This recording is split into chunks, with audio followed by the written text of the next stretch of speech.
Hey everybody, it's Josh with One Anchored Fam. So I'm jumping on today, you guys, because I wanted to just kind of reach out to you guys and say, hey, you know what? We've been doing videos for a while now, and we've kind of realized recently that we're kind of missing a gap in our videos.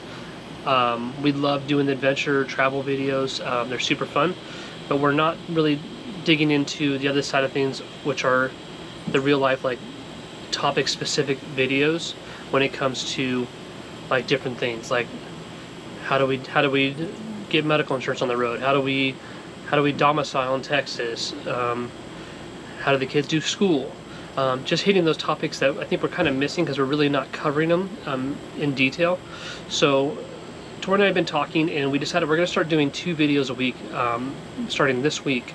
On Wednesdays we're going to be sending out a video very topic specific to RV life.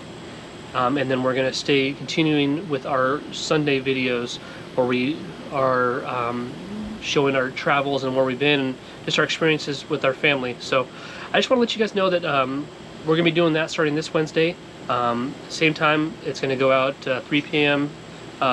West Coast time, 6 p.m. East Coast time, because we just wanted to cover as much as we can for you guys. So I want you guys to share with us topics that you want to know, what you want to hear from us, so we can add those into our weekly Wednesday videos. So, all right, you guys, I'm excited. I hope you guys are. And as always, we love you guys. And if you aren't following us yet, like, subscribe, because it's free. And if you don't like it, you can kick us to the curb. So, all right, guys, see you later.